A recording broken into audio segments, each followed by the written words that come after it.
स्त्री ना सीता हम लक्ष्मी हम द्वापर युगे कृष्ण आसवे स्त्री ना रुक्मिणी हम लक्ष्मी हम आप कहना कहीं लक्ष्मी जो नारायण रे लक्ष्मी रे जो अवतार अवतारी डिफरेन्स जगन्नाथ महाप्रभु हेले अवतारी एमान सब हेले अवतार जे अवतार से समय समय दि जाए जी अवतारी से सदाबले अच्छा पूर्वर थे एवं अच्छा कालिकी जे ब्रह्म ता आखि गोल रे ब्रह्म तार कान रे ब्रह्म तार हाथ पाकुल रे ब्रह्म तार पाद रे जार हाथ पाकुल मुह देख जार हाथ पाकुली पाकुली तीनटा जिनिस रोग राग शत्रु भूलू जार हाथ पाकुली ना तार नव कलर शरीर नव मान नुआ से जगन्नाथ केवल सात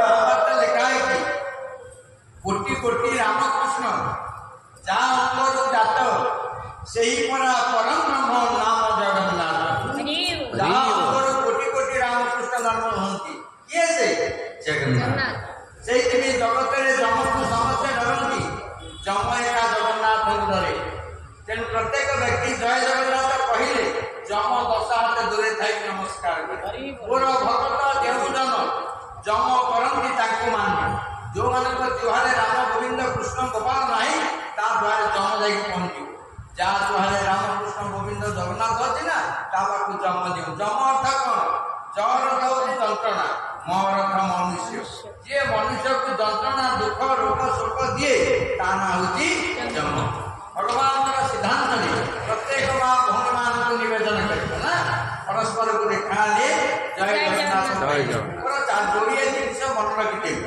आउ केते किए कार देखा हम न मुझे प्रचारक हिसाब से ऑल इंडिया बुलूची आमर प्रिय जगन्नाथ महाप्रभुर कथा कहूँ प्रत्येक ओडिया भाई मान भौणी मान को निवेदन देखा कौन कहे स्नान तर्पण सरला पगड़ा निर्माण पकाते आउ जगन्नाथ दर्शन करते ये हम भल कितु यही सदाबले कर आप कहे कहीं जय जगन्नाथ कहे कहीं जगन्नाथ महाप्रभु से 4 अक्षर कहले 4 अक्षर में विष्णुकर जो नाम ताकि जो मैंने स्मरण चिंतन करती पाक जम जंत्रणा जाए 4 अक्षर जगन्नाथ 4 अक्षर वासुदेव 4 अक्षर नारायण 4 अक्षर अंतर्जामी ये 4टा अक्षर जो विष्णुकर नाम ताकू जो मैंने स्मरण करती चिंतन करती पाक रोग जाए ना शत्रु जाए स्मरते पुंडरीकाक्ष बाह्य अभ्यंतर शुचि कहले भगवान को जो मैंने नाम स्मरण कीर्तन करती 2टा पवित्र बाहर गोटे भीतर गोटे बाहर आपण मान समस्ते आउ गोटे आज रथ यात्रा होती कि कौन सी दानी यात्रा होती आपण कौन करती गोटे भल कपड़ा पिंधिकी जाती नहीं आम कपड़ा को देखले जानू जाओ पूर्णमा बढ़िया दाम शाढ़ी खंडे पिंधि किंतु सी देखिए सी भीतर देखिए किए देखिए देवता माने मनुष्य को भीतर देखती आ मनुष्य माने ऊपर कपड़ा को देखती आ कपड़ा सांगे सांग सांग आम सब कपड़ा सांगे सी हूँ भीतर सांगे नहीं से ऊपर देखिए से भगवान जगन्नाथ महाप्रभु आप देखिए आसिले प्रहलाद जी महाराज पाखे नृसिंह भगवान छोटिया बालक ता बापा सुनार ड्रेस पिंधि बही कपड़ा देखिए कौन देखिए बालक भीतर देखिए कहले भीतर बाहर 2टा हूँ पवित्र सूची कहुए 2 जन सांग थे टी मजा कथा के 2 जन सांग थे जड़े टेलर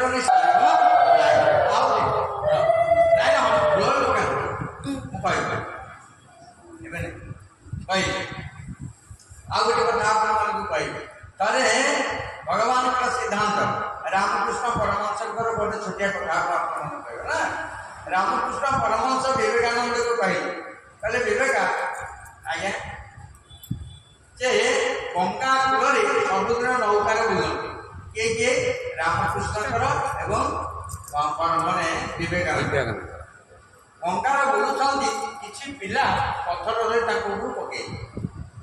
ବିବେକାନନ୍ଦ ଟିକେ ଦୁଷ୍ଟ ଥିଲେ, ଇଏ ଯେତେବେଳେ ପକେଇଲେ ସେ ପଥର ପକାନ୍ତି, ସେ ପଥରକୁ ଧରି ପକାନ୍ତି, ଧରିକି ତାଙ୍କ ଉପରୁ ପକାନ୍ତି। ଆଉ ମାନେ କ୍ରିକେଟ ଖେଳ ସେତେବେଳେ ଆରମ୍ଭ ହୋଇଛି ନାଇଁ ଛକା।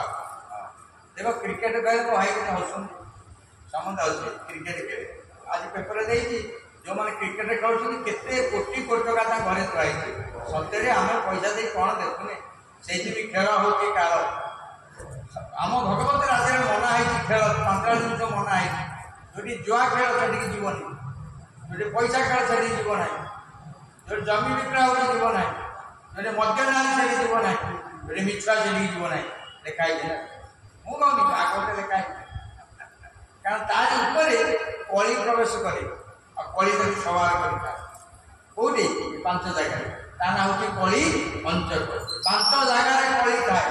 ଆପଣମାନେ ବେଳେବେଳେ କୁହନ୍ତି ଆଉ ମୋ ଘରେ ଆଜି କଳିକଜିଆ ହେଇଛି। କାହିଁକି କଳିକଜିଆ ହେଇଛି? 5ଟା ଗୁଣ ପାଇଁ ଘରେ କଳି ପ୍ରବେଶ କରେ ନାଇଁ, ସେଇଥିରୁ କଳି ପ୍ରବେଶ କରେ। ସେଥିପାଇଁ ଆପଣ ଦେଖିବେ କାର୍ତ୍ତିକ ମାସରେ ଗୋଟେ ପଞ୍ଚୁକ ପାଳନ କରାଯାଏ। କେତେଟା ପଞ୍ଚୁକ ନାଇଁ? କାର୍ତ୍ତିକ ମାସରେ କ'ଣ କରାଯାଏ? ପଞ୍ଚୁକ। 5ଟା କପ୍ 5 ଦିନ ଭିତରେ ଏକତ୍ରିତ କରାଯାଏ। ପଞ୍ଚୁକ 5ଟା କପ୍। କେତେଟା କପ୍?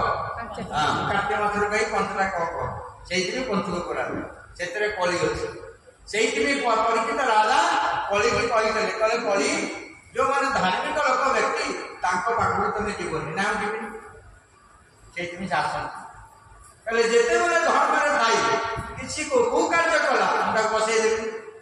ଦେଖୁଛ କେତେ ସାହସ ଜେଲରେ ପଡ଼ିଛି, ଏଇ ସାଥେ ବା ଜେଲରେ ପଡ଼ିଛି ହେଲା। ତାହେଲେ ପୋଷାକ 2ଟା କଥା କହୁଛି ନା, କପଡ଼ା ଆଉ ଭିତର। କଳି ସଦା ଭିତର ଦେଖିବ, ମଣିଷ ଦେଖିବ କପଡ଼ା। ତାକୁ ଛାଡ଼ି ଦିଅ, ଛାଡ଼ିଦେବି ଆପଣ ଦେଖନ୍ତୁ ନାଇଁ ବା। କହିଲେ ଦୁର୍ଗମ ପଥ ଏ ଭଜନ ହଏ ଭଜନ୍ତି ଯୋଗୀ। ଭଗବାନ କହିଲେ ମୋ ପଥ ବହୁତ ଦୁର୍ଗମ, ଏପଟେ ଯିଏ ଆସିବ ବହୁତ କଷ୍ଟ। ଯେ ତାର ତପ ଆଚରନ୍ତି ଯେବେ ତାଙ୍କର ବିଘ୍ନ ଚିନ୍ତି। ଯେଉଁମାନେ ତପସ୍ୟା ଆଚରଣ କରିବେ ଯେବେ ତାଙ୍କର ବିଘ୍ନ ଚିନ୍ତି। ସେଇଥିପାଇଁ ଭଗବାନଙ୍କର ପ୍ରସଙ୍ଗରେ ଶଙ୍କର ଭଗବାନ କହିଲେ, ଶଙ୍କର ଭଗବାନ କହିଲେ ଟିକେ ଦେଖେ ଭଗବାନ ରାମକୃଷ୍ଣ ପରମହଂସଙ୍କର ବିବେକା କାହିଁକି ତମେ ପିଲାମାନଙ୍କୁ ପଥର ପକେଇଲ ନା? ଆଜ୍ଞା ସେ ମୋ ଉପରୁ ପକେଇଲେ ନା ତୋ ଉପରୁ ପକେଇଲେ ନା ତୁମେ କ'ଣ କଲ ନା ସେଇ କଷ୍ଟ ଧରି ତାକୁ ଉପରୁ ପକେଇଦେଲି। ତାହେଲେ ଏମିତି କ'ଣ କରାଯାଏ ନା? କାହିଁକି ନା ତାଙ୍କ ପାଖରେ ରାବଣ ଭାବ ଥିବାରୁ ସେ ଅନ୍ୟ ଉପରେ ସେ ତାଙ୍କର ଦୁଷ୍ଟ ପ୍ରକୃତିକି ନିକ୍ଷେପ କରିଛନ୍ତି। ଆଉ ଯେତେବେଳେ ରାମ ଭାବ ଆସିଯିବ ସେ ତୁମକୁ ପ୍ରଣାମ କରିବ। ତେଣୁ ରାବଣ ଭାବ ଯେତେବେଳେ ମନରେ ଆସେ ସେ ଅନ୍ୟର ଅନିଷ୍ଟ କରିବ।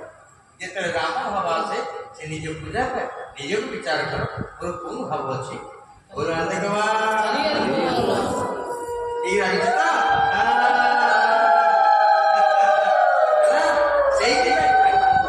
ସେଇଥିପାଇଁ ଭାବ ହଉଛି 2 ପ୍ରକାର, ଗୋଟିଏ ଭାବ ଆଉ ଗୋଟିଏ ଅଭାବ।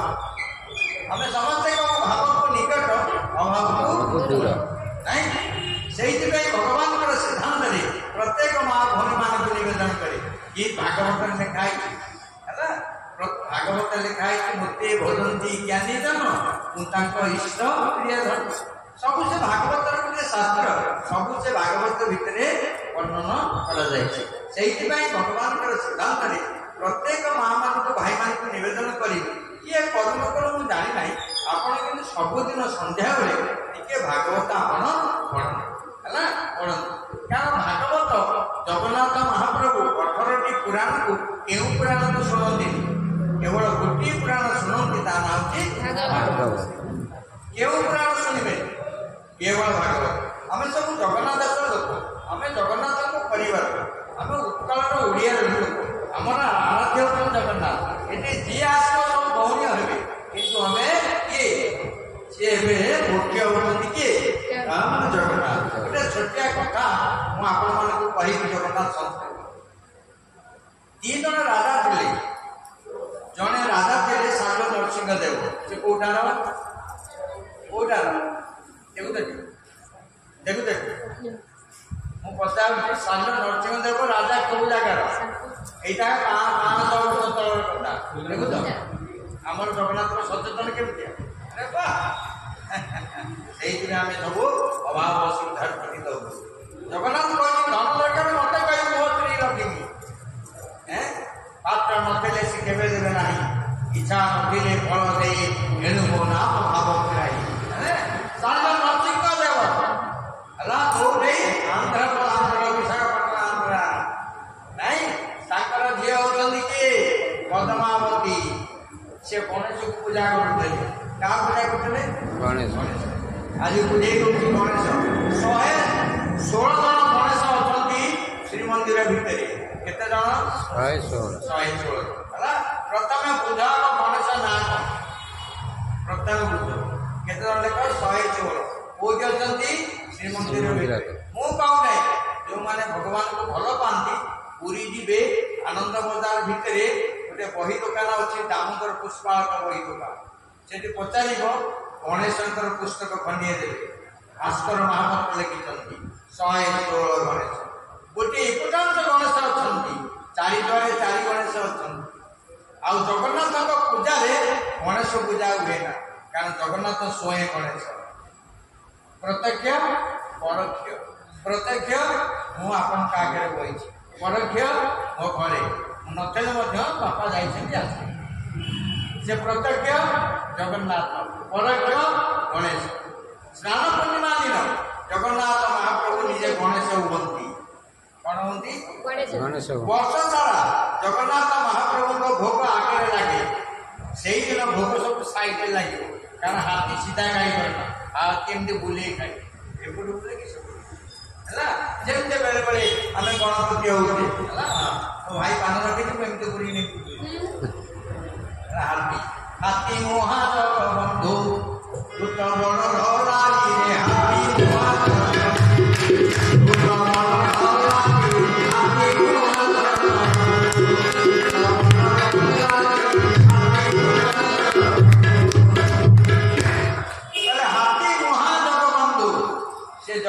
ଜଗନ୍ନାଥଙ୍କ ମୋହଟା କେମିତି ହାତୀ ମୋହ କୋଉ ଦିନ ସେ ହାତୀ ମୋହନ୍ତି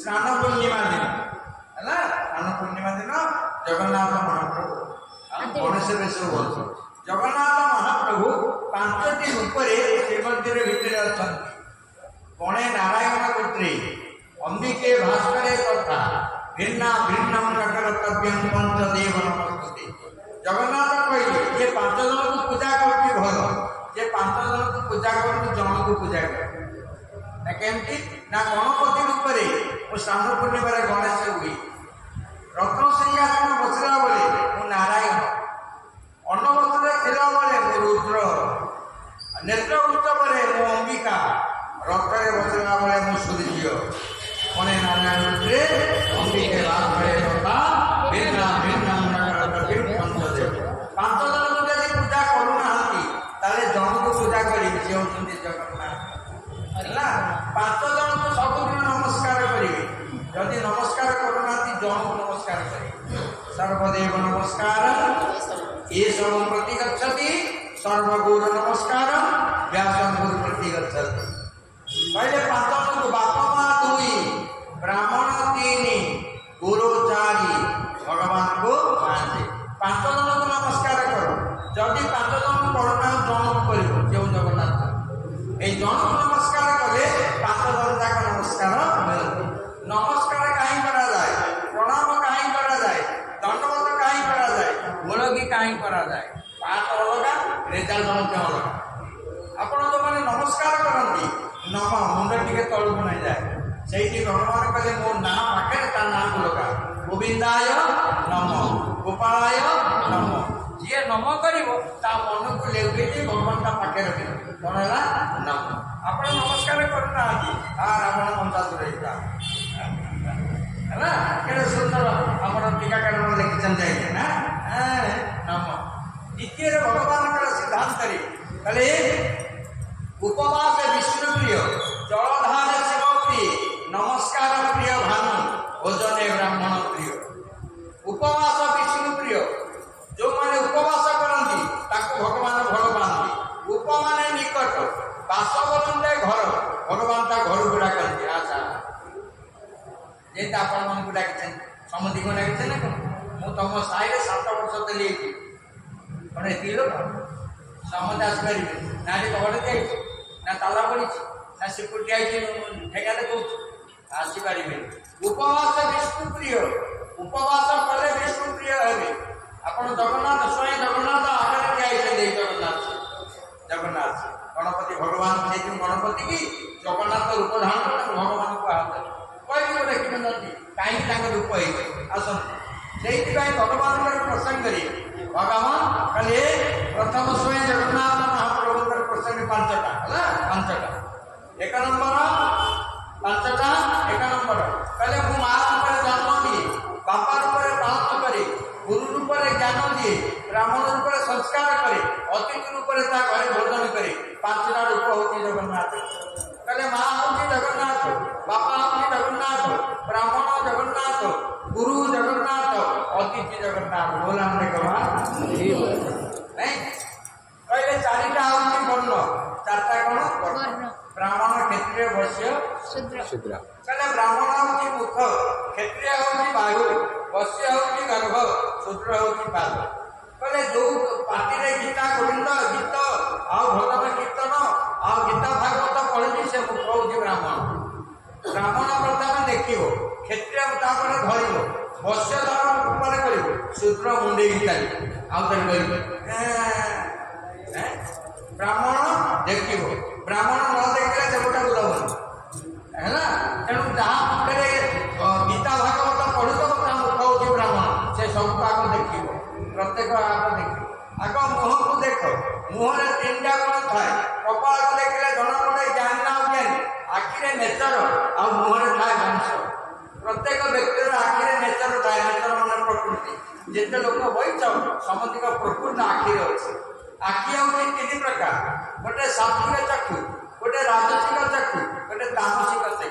ସାତ୍ଵିକ ଚକ୍ଷୁ ସଦାବେଳେ ଭଗବାନଙ୍କୁ ଦେଖେ, ରାଜସିକ ଚକ୍ଷୁ ଗଣ୍ଡଗୋଳିଆ ପାଟିତୁଣ୍ଡ କୋଟପତିରେ ଦେଖେ, ତାମସିକ ଚକ୍ଷୁ ନିଶା ଜାଗାରେ ଠିଆ ହେଇଥାଏ। ଓ 2 ଭାଇ ଅଛନ୍ତି ସେଇଟା ଓ ନୀର ଭାଇ ପଚାରି ମୋର ପୁଅ ନାଇଁ ମଝେ ମଝେ କଥା। ସେଇଥିପାଇଁ ଭଗବାନଙ୍କ ପ୍ରସଙ୍ଗରେ ମୁଁ କହୁନି ବା ଭଗବାନଙ୍କର କଥା ମୁଁ ଆପଣମାନଙ୍କୁ କହିବି ହେଲା। ସେଇଥିପାଇଁ ଭଗବାନଙ୍କର ସିଦ୍ଧାନ୍ତରେ ସ୍ୱୟଂ ଉପବାସ ବିଷ୍ଣୁ ପ୍ରିୟ, ଜଳଧାରେ ଶିବ। ଭଗବାନ ଶଙ୍କର ଉପରେ ଆପଣ ଜଳସାଇ କଲେ ସେ ପ୍ରିୟ ହୁଅନ୍ତି। ନମସ୍କାର ପ୍ରିୟ ଭାନୁ, ଭାନୁ ବୋଲୁଥିଲେ ସୂର୍ଯ୍ୟ, ସୂର୍ଯ୍ୟକୁ ନମସ୍କାର କଲେ ସୂର୍ଯ୍ୟ ଆପଣ ପ୍ରିୟ ହୁଅନ୍ତି। ଯେଉଁମାନେ ରେଗୁଲାର ସୂର୍ଯ୍ୟ ନମସ୍କାର କରନ୍ତି ସୂର୍ଯ୍ୟ 3ଟା ଜିନିଷ ଦିଅନ୍ତି। ପ୍ରଥମ ହେଉଛି ତେଜ, ଦ୍ୱିତୀୟରେ ହେଉଛି ଶକ୍ତି, ତୃତୀୟରେ ହେଉଛି ଜ୍ଞାନ। ହେଉଛି ସୂର୍ଯ୍ୟ। ସୂର୍ଯ୍ୟକୁ ନମସ୍କାର କଲେ ବଡିର ତେଜ ସଦାବେଳେ ରହିବ, ମଲା ପର୍ଯ୍ୟନ୍ତ ସେମିତି ହେଇଯିବ। ଆପଣ ସୂର୍ଯ୍ୟ ନମସ୍କାର କରୁନାହାନ୍ତି ଆଉ ଯୁବକ କାଳ ଯୌବନ ବେଳେ ମର୍କଟ ସୁନ୍ଦରୀ ହେଇଥିଲେ, ଯୌବନ ଚାଲିଲା ପରେ ମାଙ୍କଡ଼ ବାରମ୍ବାର କହୁ ସବୁଠି ବୁଲି ବୁଲି ଆଗ ଶରୀର ପ୍ରତି ଧ୍ୟାନ ରଖ। 71 ବର୍ଷ ବୁଢା ତମ ଆଗରେ ବଇଛି ସଦାବେଳେ। ଆପଣ ଶରୀରକୁ ଠିକ ରଖୁନାହାନ୍ତି, ପରମାତ୍ମା ଭଲ ପାଇବେ। ଶରୀର ହେଉଛି ଉପର ବଲା କହିଲେ, ସେଇଥିରେ ଭଗବାନ କହିଲେ ଜୀବ ପରମ ଦୁଇଙ୍କର ବିଚାର, ଚାଲ ଏଘରୁ ହୋଇଯିବା ବାହାର। ଜୀବ ଯେତେବେଳେ କୁକାର୍ଯ୍ୟରେ ଯିବ ପରମାତ୍ମା ଜଗନ୍ନାଥ ଆଉ ସାଙ୍ଗେ ସାଙ୍ଗେ ବାହାର। କେତେ କାମ ରହିଗଲା, ମୁଁ କରିଥାନ୍ତି ନା। ମୁଁ ଜନ୍ମ ଦେଇଛି, ଜୀବନ ଦେଇଛି, ପ୍ରାଣ ଦେଇଛି, ତୋର ମୋ ପାଇଁ ଟିକେ ତୋର ନାହିଁ ସମୟ ଢାଳି।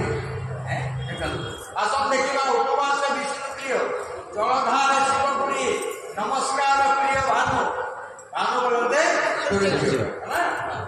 ସୂର୍ଯ୍ୟକୁ ଆପଣ ନମସ୍କାର କଲେ ଏଇ ଜିନିଷ ମିଳୁ ସଦାବେଳେ। ପୁନଶ୍ଚ କହିଲେ ଅବିଦ୍ୟା ଧନଶୂନ୍ୟମ୍ ହରିଶୂନ୍ୟଂ ସବାନ୍ତଃ ନିଃସନ୍ତାନ ଗୃହଶୂନ୍ୟଂ ସର୍ବଶୂନ୍ୟଂ ଦରିଦ୍ରତା। କହିଲେ ଯାହା ପାଖରେ ବିଦ୍ୟା ନାହିଁ ସେ ଜଗତ ଶୂନ୍ୟ। ଏତେ ଗୁଡ଼ିଏ ବନ୍ଧୁ ଅଛନ୍ତି, ବନ୍ଧୁ ଭିତରେ ହରିଭକ୍ତ ନାହିଁ, ସେ ବନ୍ଧୁ ଗୁଡ଼ାକ ଶୂନ୍ୟ। ଅବିଦ୍ୟା ଧନଶୂନ୍ୟଂ ହରିଶୂନ୍ୟଂ ସବାନ୍ତଃ ନିଃସନ୍ତାନ ଗୃହଶୂନ୍ୟ। ଯୋଉ ଘରେ ପୁଅ ଝିଅ ନାହାନ୍ତି ସେ ଘର ହେଉଛି ଶୂନ୍ୟ। ସର୍ବଶୂନ୍ୟ ଦରିଦ୍ରତା। ଯେଉଁମାନେ ଦରିଦ୍ର ତାଙ୍କର ଏଗୁଡ଼ା କିଛି ନାହିଁ, ସେ ସର୍ବଶୂନ୍ୟ। ଏଗୁଡ଼ା କେମିତି ଲେଖା ହେଇଛି ନାଇଁ ଶୁଣନ୍ତି କାହିଁକି? ଆମେ କହୁଛୁ ଆମେ ଦରିଦ୍ର ହେଇଗଲୁ, ଦରିଦ୍ର ଲେଖା ହେଇଛି ଏଇ ଗୁଣକୁ ଦରିଦ୍ର ମାନେ ଚଉକି ଦରିଦ୍ରତା। ଆସନ୍ତୁ ଦେଖିବେ ସେଇଠି ଉପାସନା, ଉପବାସ, ଉପଚାର। ଉପ ମାନେ ନିକଟ, ସନ ବୋଲନ୍ତି ଆସନ, ଭଗବାନଙ୍କ ପାଖରେ ଆସନ ପକେଇ ବସେଇବା, ତା ନାଁ ହେଉଛି ଉପାସନା। ଉପଚାର, ଉପ ମାନେ ନିକଟ, ଚାର ବୋଲନ୍ତି ସିଢ଼ି।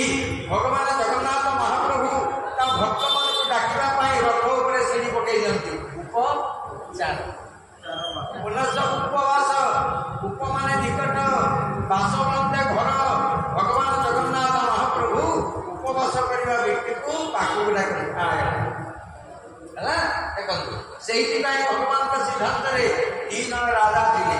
ଜଣେ ରାଜା ଗଣେଶଙ୍କୁ ପୂଜା କରୁଥିଲେ, ଜଣେ ରାଜା ଥିଲେ ଗଜପତି ମହାରାଜ ଆମ ପୁରୀର ଥିଲେ ପୁରୁଷୋତ୍ତମ ରାଜା। ସେ କାହା ପୂଜା କରୁଥିଲେ? ଜଗନ୍ନାଥ। ଆଉ ଜଣେ ରାଜା ପୂଜା କରୁଥିଲେ ଗଣପତି ଭଗବାନ ହେଲା।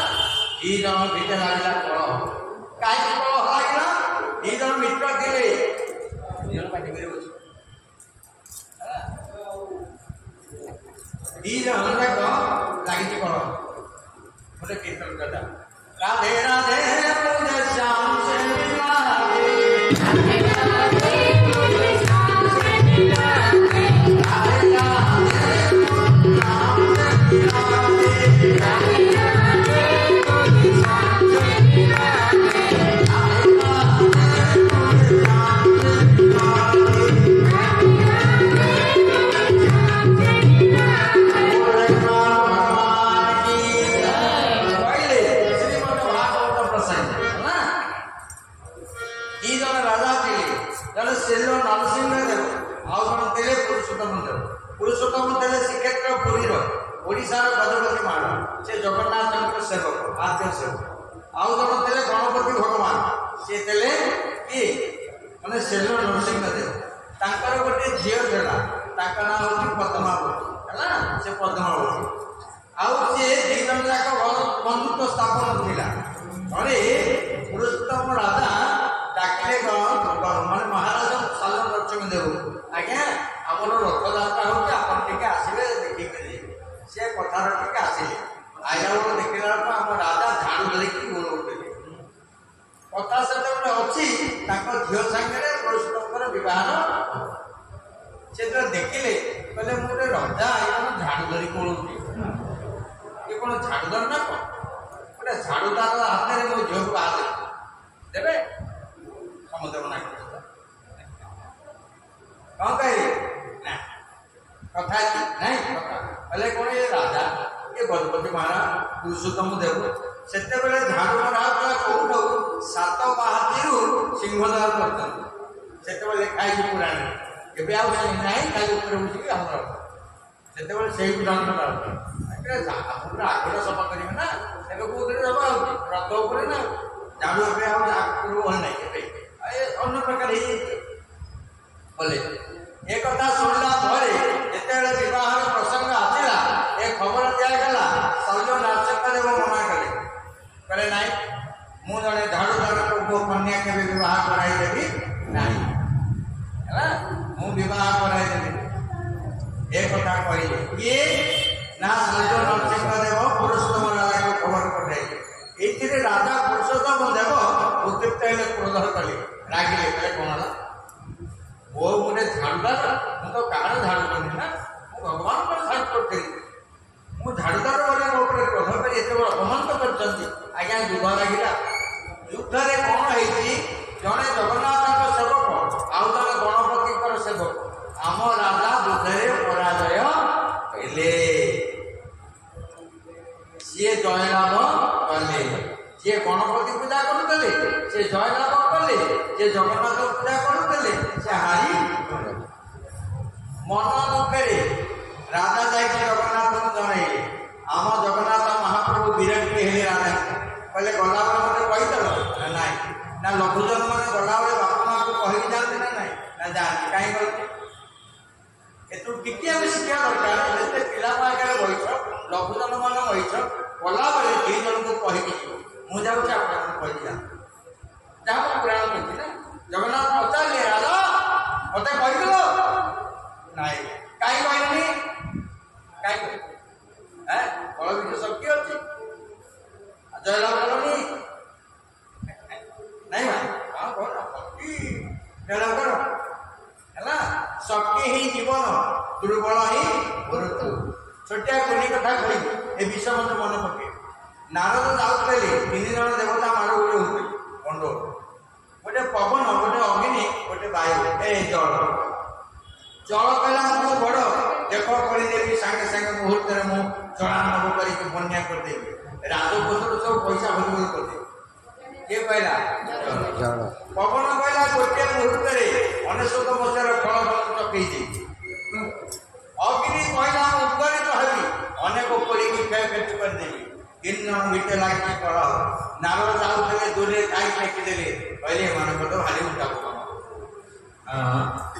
ସେ ଯାଇକି ଭଗବାନଙ୍କୁ କହିଲେ ପ୍ରଭୁ ମୁଁ ଗଲାବେଳକୁ ଏମିତି ହଉଛନ୍ତି ଭଗବାନ ହଉଛନ୍ତି କହିକି ଗୋଟେ କୃଷ ଏରିକି କୋଷ କରି ନେଇକି ଗଲ ତାକୁ ଦବ କହିବ ତାଙ୍କୁ 3 ଜଣଙ୍କୁ ଦବ ଅଗ୍ନି କହିବେଟା ପୋଡ଼ିଦେବେ ପାଣିକି କହିବେଟା ବସେଇ ଦେବେ ଆଉ ପବନ କହିବ ଉଡ଼େଇଦେବେ। ପ୍ରଥମ ଅଗ୍ନି ଦେବତାକୁ ଦିଆଗଲା ସେ କିନ୍ତୁ ପୋଡ଼ି ପାଇଲେ ଗୋଟେ ତ ପୋଡ଼ିଲାନି କୃଷଟା ଆଉ ସେ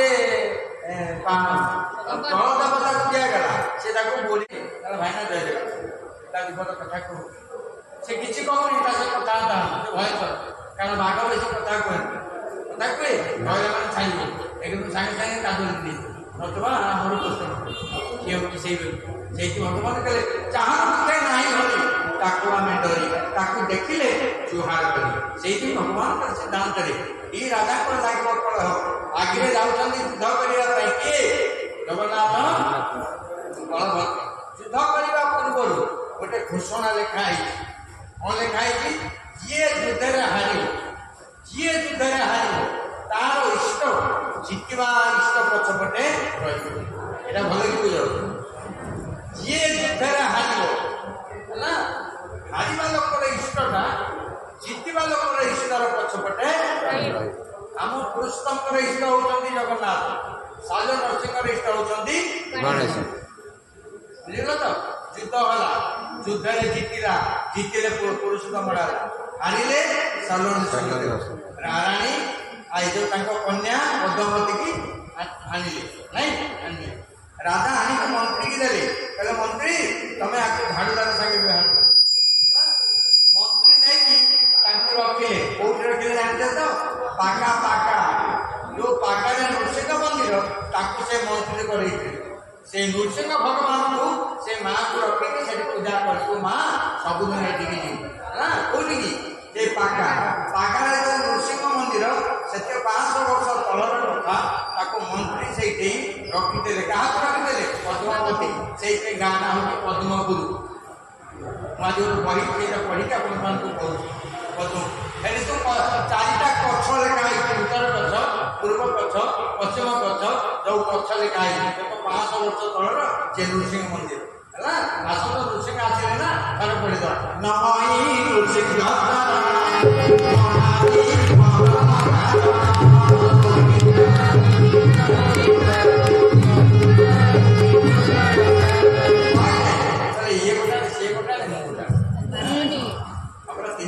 ସେଇଥିରୁ କହିଲେ ବାତ ପିତ୍ତ କଫ ଦେଖି ଡାକେ ସାକ୍ଷୀ।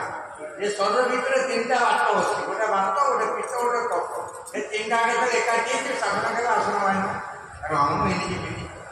ହେଲା। ସେଇଠି ରାବଣ ଯେତେବେଳେ ସୀତା ହରଣ କଲା ସେ 3ଟା ପଥ ଦେଖିଲେ 3 ପଥ ଦେଖି ପଥିକ ପଥ ହୁଏ ଗଣା 3ଟି ମୁରବି ଯା କରେ ସେ ଘର ସର୍ବଦା କଣା ହେଲା। ଅନ୍ଧ ଧୃତରାଷ୍ଟ୍ର ଗାନ୍ଧାରୀ କହିଲେ ତାଙ୍କ ଭାଇ ଶଳା ଆସିକି ପହଞ୍ଚିଗଲେ ଘର ନଷ୍ଟ ହେଇଗଲା। ଯୋଉ ଘରେ 2 ଜଣ ମୁରେଇ ଅଛନ୍ତି ତୃତୀୟ ବ୍ୟକ୍ତିକି କେବେ ସର୍ବ ତାଙ୍କୁ ପ୍ରଶୟ ଦେବନି ସେଇଠି ଘର ଭାଙ୍ଗିଯାଏ।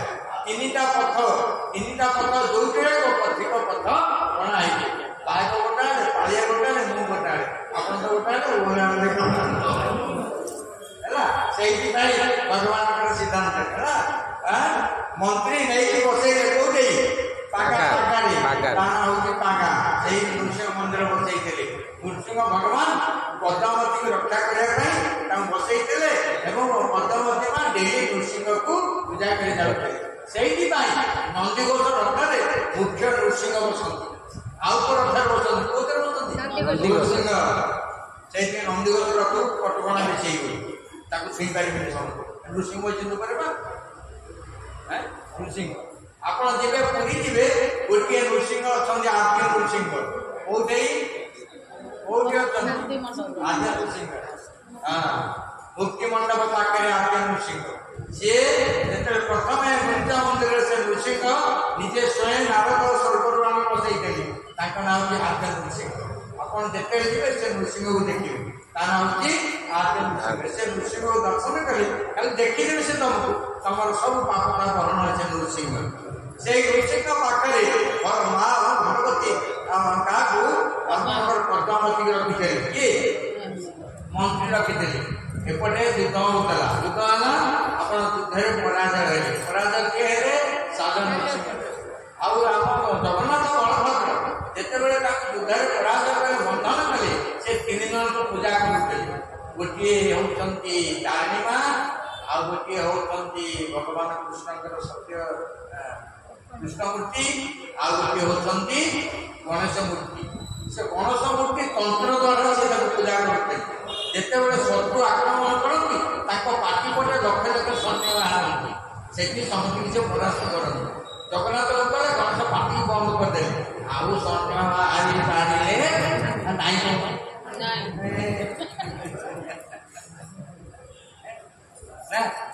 ସଦାବେଳେ ଚାହୁଁଛି ରାତିରେ ବସିବୁ ନା ମୋ ଭାଇ କେମିତି ମିଶା ପଡ଼େ ଏଠିକି ଆସିବ ଡାକି ବସିବ। ସେ କେମିତି ବସିଛି ପ୍ରସନ୍ନ ବଦନ ଯାହାହେଲେ ଏଠିକି ଯାହା ଟିକା ନେଇଯାଇଛନ୍ତି, ମୁଁ କଣ ଦେଇଛନ୍ତି ମୋର ଗଲା ନେବେ ଇଏ କଣ ସଦା ଆକ୍ଟିଭ ରହିବେ। ଆପଣ ମୁହଁ ହେଉଛି ପ୍ରସନ୍ନ। ଗୀତାର କହିଲେ ପ୍ରସନ୍ନ ବଦନରେ ଯାହାନ୍ତି ସର୍ବବିଘ୍ନ ପ୍ରଶାନ୍ତ। ବଦନ ମାନେ ଶରୀର, ବଦନ ମାନେ ମୁହଁ, ପ୍ରସନ୍ନ ମାନେ ହସିବ। ଏ ମୁହଁଟା ଯେତେବେଳେ ହସ ହସ ରହିବ, ସବୁ ବିଘ୍ନ ଦ୍ୱାରୁ ପଳେଇବ। ଆଉ ସେ ବିଘ୍ନ ଦେଖିଲେ କେବଳ ଲକ୍ଷ୍ମୀ ମା ହେଲା। ଆଉ ପ୍ରସନ୍ନ ଯଦି ଅପ୍ରସନ୍ନ ଭାବିବ ଆସନ ଦେଖିବେ। ସେଇଥିପାଇଁ ଜଗନ୍ନାଥ ମହାପ୍ରଭୁ କଥା ହେଇଛି, ଯିଏ ହାରିବ ହାରିବାର ଇଷ୍ଟକୁ ଜିତିବାର ଇଷ୍ଟର ପଛପଟେ ନାଇଁ। ଆପଣ ପୁରୀ ଯାଇଥିବେ, ଯିଏ ହାରିଲେ, କିଏ ହାରିଲେ? ରାଜା ସାଧୁ ନରସିଂହ ହାରିଲେ, ତାଙ୍କର ଇଷ୍ଟ ଥିଲା ଗଣେଶ। ଜିତିଲେ କିଏ? ପୁରୁଷୋତ୍ତମ। ଆଉ ପୁରୁଷୋତ୍ତମଙ୍କ ଇଷ୍ଟ ଜଗନ୍ନାଥ, ତାଙ୍କ ପଛପଟେ ବସିଛନ୍ତି କିଏ? ଗଣେଶ। ଜଗନ୍ନାଥଙ୍କ ପଛପଟେ କିଏ ବସିଛି? ଗଣେଶ। ଆରେ ବସିଛନ୍ତି ପୁରୀରେ ଗଣେଶ। ତାଙ୍କ ନାଁ କଣ ଲେଖା ହେଇଛି? ଗଣେଶ। କାହିଁ ଲେଖା ହେଇଛି? ଏ ତ ପୁରାଣ କଥା। ଏବେ ଆଉ ଗୋଟେ କଥା ଆପଣ ଦେଖିବେ, ଗୋଟେ ଜାଗାରେ ଗୋଟେ ମାଙ୍କ ମନ୍ଦିର ପ୍ରତିଷ୍ଠା ହେଉଥିଲା ହେଲା, ମାଙ୍କ ମନ୍ଦିର। ସେ ମାଙ୍କ ମନ୍ଦିରରେ ଆଗରେ ମା ଅଛନ୍ତି, ପଛରେ ଜଗନ୍ନାଥ ମନ୍ଦିର। ସେ ଗଜପତିକି ନିମନ୍ତ୍ରଣ କଲେ, ଗଜପତି କହିଲେ ମୋତେ ଦେଖା ସେଟା ଡାଇଗ୍ରାମଟା। ସେ କହିଲେ ଏଇଠି, କହିଲେ ସେଠିକି ଯାଇନି କାହିଁ ନା ଜଗନ୍ନାଥଙ୍କୁ ପ୍ରାଧାନ୍ୟ ନ ଦେଇକି ତମେ ମାଙ୍କୁ ପ୍ରାଧାନ୍ୟ ଦେଇଛ, ଏଠି ଜଗନ୍ନାଥ ପ୍ରତିଷ୍ଠା ହେଇପାରିବେ। ଶୁଣ ଏମିତି ଆପଣ ଦେଖ ଟିକେ ଆଗ ପ୍ରଧାନ କି ଜଗନ୍ନାଥ ପ୍ରାଧାନ୍ୟ। ଆପଣ ଜଗନ୍ନାଥ କଣ ଲେଖା ହେଇଛି? ଲେଖା ହେଇଛି ପ୍ରଥମେ ସେ ପିଠିରେ ସାଧୁ ନରସିଂହ ଦେବ, ଆଉ ପୁରୀ ଆସିଲେନି। ଆଉ ସେଇ ତାରିଣୀ ମାଙ୍କୁ ଆପଣଙ୍କର ନେଇକି କେନ୍ଦୁଝରରେ ବସେଇ ଦେଲେ। କୋଉଠି? କେନ୍ଦୁଝର। ତାରିଣୀ ମା ଆପଣଙ୍କର ଏଇ ସମସ୍ତ ଇଷ୍ଟ ସମସ୍ତ କାର୍ଯ୍ୟ ସମାଧାନ କରିଥାଏ। ସେ ତମର ନାହିଁ, ଆମର ନାହିଁ। ସେ ହେଉଛନ୍ତି ସାଧୁ ନରସିଂହ ଦେବ ତାରିଣୀ ମା। ଏବଂ ଆପଣ ଦେଖିବେ ସତ୍ୟବ୍ରତରେ ଏ ଯୋଉ ସାକ୍ଷୀ କଳା ଯୋଉ ଅଛନ୍ତି ଭଗବାନ କୃଷ୍ଣ, ସେ କିଏ? ସାଧୁ ନରସିଂହ ଦେବ। ସେ ତିନି ଜଣ ପୂଜା କରିଥିଲେ, ଗଣପତି ଭଗବାନଙ୍କୁ, କୃଷ୍ଣ ଭଗବାନଙ୍କୁ, ତାରିଣୀ ମା ହେଲା। ସେ ତିନି ଜଣ ଯାକ ଅଛନ୍ତି ଓଡ଼ିଶାରେ ଏବଂ ଉତ୍କଳରେ, ଗୋଟେ କେନ୍ଦୁଝରରେ, ଆଉ ଗୋଟେ ପୁରୀରେ, ଆଉ ଗୋଟେ ପୁରୀର ମନ୍ଦିର ଶ୍ରୀମନ୍ଦିର ଭିତରେ। କେଉଁଠି ସେଇ ଗୋଟେ ଛୋଟିଆ କିମ୍ବଦନ୍ତୀ କଥା ଆପଣମାନଙ୍କୁ କହିଲି, ସେ ଗଣପତି ଭଗବାନଙ୍କର ପ୍ରସଙ୍ଗ। ପଛପଟେ ସେ ଅଛନ୍ତି କିଏ? ସ୍ୱୟଂ ଗଣପତି ଭଗବାନ ଅଛନ୍ତି। ସେଇ ଗୋଟେ ଗଣପତି ଭଗବାନଙ୍କୁ ଆପଣ ଦେଖୁଛନ୍ତି, ଗୋଟେ ଛୋଟିଆ ଏମିତି କହି କଥା ସାଙ୍ଗେ ଥରେ ଗୋଟେ ପୁରାଣ କଥା ହେଇଥାଏ। ଥରେ ଆଉ ଇନ୍ଦ୍ର ଆମ ମଠରେ ବୁଲୁଥିଲେ ଐରାବତ ହସ୍ତି ଉପରେ।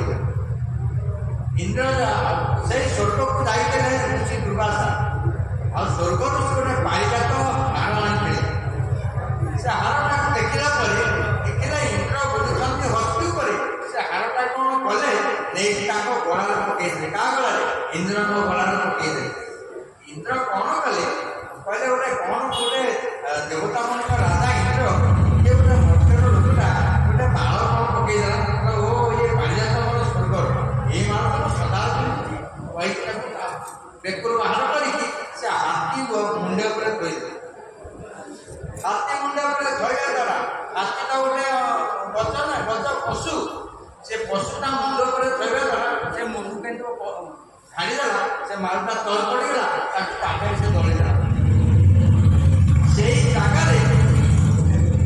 सेई जगह दुर्वासा देले दुर्वासा कहे इंद्र तुम्हें एते अहंकार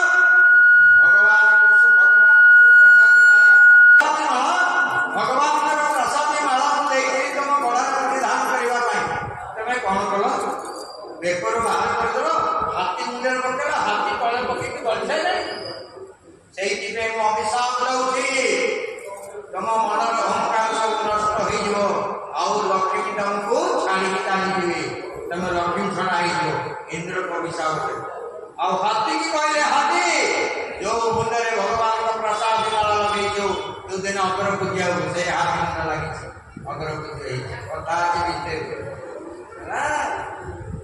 भगवान का प्रसाद माला भगवान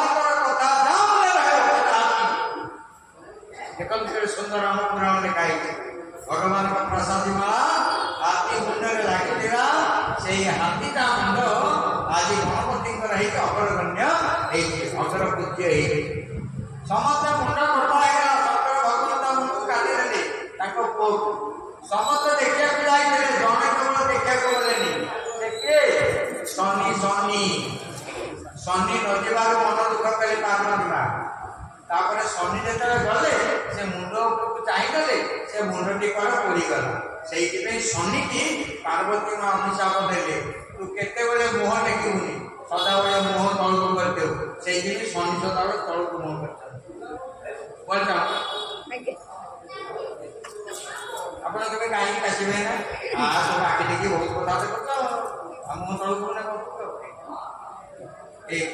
आगे कहनी 12 वर्ष काल अनावृष्टि कले शनि अयोध्या भगवान राम का देश दशरथ महाराज गोटे स्वर नहीं पहुंचे शनि की मारते शनि कहे सावधान वो पाक को आसला पर दशरथ विचार कर मोर आखिर तेजरे तुम सर्वस्व राज बिल्कुल मु राजपुत्र मुझे क्षत्रिय और प्रजा को शासन करे मोर दायित्व मु कौन देवता पहला स्वर नहीं चलला शनि की मारिया कारण प्रत्येक मनुष्य गोटे देवता जिते वैच मागे सब गोटे गोटे देवता नहीं देवता बोले पादु पूजा करा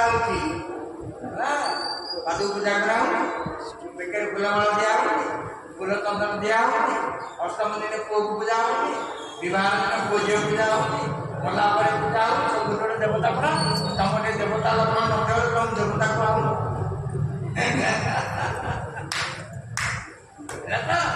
सुंदर मुझे भागवत लिखा तुमको भगवान कहे मुझे देवता आम जन्म होला बेले देवता जन्म होला बेले दियो यौवन काल में देवता वृद्ध काल में ठाकुर आम जो छोट होता जन्म हो आमको दियो कह जाए दियो माने बुलेबे आमको समझा बुलाती दियो देवता मैंने दिखती यौवन समय पुओ बाहर करवा रोजगार करवा सब बांटी एटा देवता बर्तमान ठाकुर बुढ़ा आम ठाकुर बुढ़ा नो दबा नवा भाई ये संसार स्वतंत्रता से भगवान सिद्धांत प्रसंगे अभिशाप परवर्ती पर्याय शनि को दृष्टि द्वारा आउ गणेश प्रकृत मुंड पड़गला तेणु से कथा मुंड काट लगे पूर्व कथा हाथी मुंड लगे जो मुंड उत्तर को मुह कर दीटा हूँ गति गोटे उत्तरायण गति गोटे दक्षिणायण गति उत्तरायण गतिटा स्वर्ग को बाट पड़ी दक्षिणायण गतिटा जमपुर को जाइए जो मैंने दक्षिणा जानुआरी ठार जून पर्यंत उत्तरायण गति जुलाई ठार डिसेम्बर दक्षिणायण गति जानुआरी ठार जून पर्यंत जो मैंने जन्म ग्रहण करदेवे से देवता कार्य करेंगे जुलाई ठार डिसेम्बर जो मैंने जन्म ग्रहण करेंगे से देवता कार्य करेंगे संसार कार्य करेंगे बाण गोटे मन प्रार्थना अभिभू आते गोटे दिन कथा है काली मान को निवेदन करी काली 7 दिन धरी भगवत कथा अपूर्ण चित्त भगवत कथा श्रवण करेंगे आज केवल प्रथम दिन कार्यक्रम जगन्नाथ महाप्रभु कथा विश्व भागवत परिषद तथा आम समस्त माँ भणी एवं भागवत कथा श्रवण करने आपका माँ भणी कर्मकर्ता एवं बणिया साई गोलेरी सभापति संपादक महंत अधिकारी मोर प्रिय बुढ़ामोसा और धेनुमोसा आई समय आए आप देखते अन्य समय आए बुढ़ामोसा देखिए चाह पानी टे दिखती धेनुमोसा देखिए कि छाड़े एवं देखा मो मन बहुत खुशी बोला